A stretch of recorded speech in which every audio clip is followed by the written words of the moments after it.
দেখো এত রাগ ভালো নয়, রাগলে তোমাকে লাগে ভয়।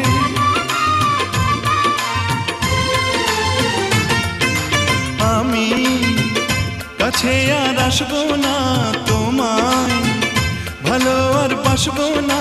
কথায় কথায় তুমি কেন এত জ্বলে যাও, ও সাথী আমার তুমি কেন চলে যাও? কি দোষ করেছি এ কথা